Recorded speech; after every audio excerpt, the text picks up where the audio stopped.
Bagong show ni Willie sa TV5, sisibakin agad, truth or fake. Kung bago ka lang sa channel na ito, huwag kalimutang mag-like, share, comment, and subscribe. Kumalat sa social media ang chismis na malapit na raw matsugi ang bagong TV show ni Willie Revillame sa TV5, ang Will to Win.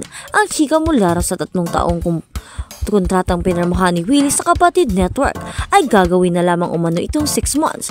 Isa ito sa mga napag-usapan sa Ogie Diaz update vlog matapos ngang mapabalita sa social media na balak na raw tanggalin ng TV5 ang bago-bagong game show ni Willie. Gaano katotoo yung sinabi doon sa Twitter ni Chaka Puso? Minsan kasi nakakadali ito ng scoop na hindi ko alam. Minsan sumasablay din. Oh no, sabi ni Chaka Puso, sisibakin na sa ere ang Will to Win. Ang pasakali ni Ogie Diaz about the chismis. Si Mama Loy ay nabasa ng nakasulat sa expose ng Chaka Puso na in-upload noong August 10. Ayon sa aming source sa MediaQuest, ititigil na raw ang pagpapalabas ng TV show ni Willie Revillame na Will to Win. Mula sa 3 years na kontrata, 6 months na lamang ay itatagal ng show dahil sa bagsak na ads at sponsorship. Hindi din nagustuhan ng pamunuan ang di umanay pagmamaoy ng main host na si Willie Revillame sa pag-uumpisa ng show, dahilan para umalis ang isa sa mga host nito.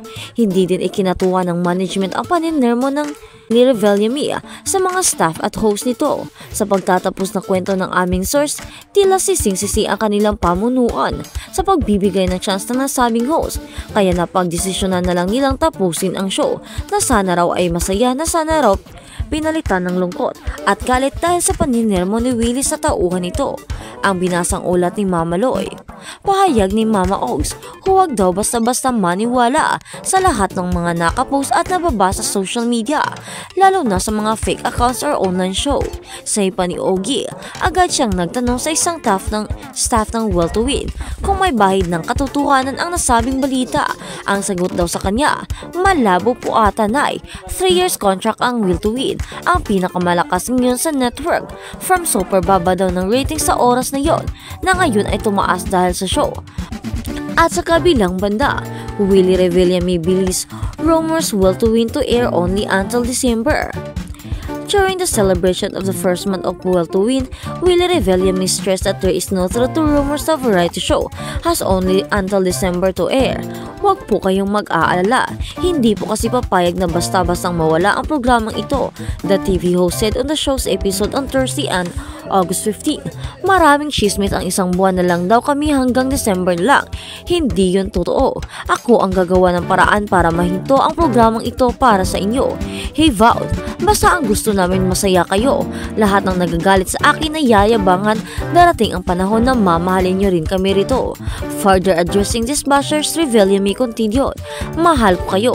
Sabihin nyo na lahat ang sasabihin nyo, okay lang sa akin. Basta kami mabuti hangarin namin dito. Revillame then spoke about the criticism he gets from rebranding his show, Stuff on Air, explaining that he does this to make the program better. Maaari yung iba hindi ako naiintindihan. Nagagalit ako sa ere, pinapahiya ko ang staff ko, hindi yun. He stated, gusto ko maging maayos ang programang ito, dapat tama ang gagawin. Sana maintindihan nyo ako ay nagagalit sa ere dahil una nire-rehearse namin yan, he added. Ang point ko, bakit nagkakamali? Ibig sabihin wala sa puso at isip mo ang ginagawa mo. The TV host also underscored that despite the bashing aim at him, he knows that his intention to help is pure. Humihingi ako ng paumanhin sa mga nasasaktan, pero ang akin lang ay purpose magpaganda ang programa. Tanggap ko yan. Yung nababash ako na arrogante mayabang, akala mo kung sino, sabihin nyo na lahat ng gusto nyo hisad.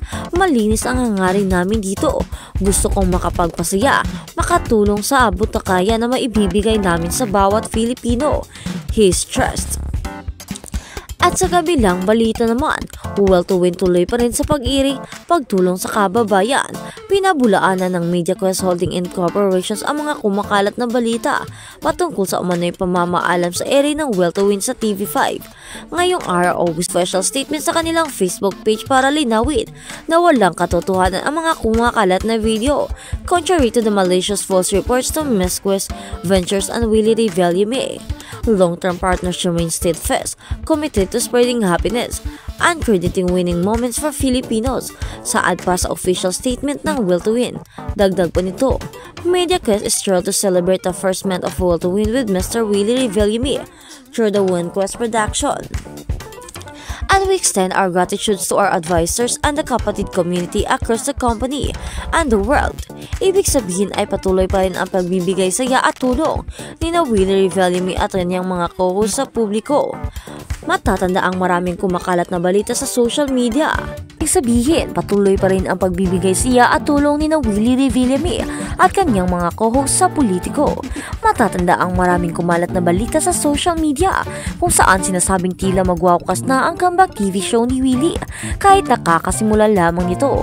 Sa katunayan, isang blind item pa ang lumabas na hinihinala ng netizens na si Willie ang binanggit dahil tumutugma ito sa bagong show niyang Will to Win. Bagamat bago pa lang kasi ang show ay ilang beses na itong nag-trending dahil sa live na panin ni Roman at kung minsan ay pagpapasaring umano ni Willie sa ibang network.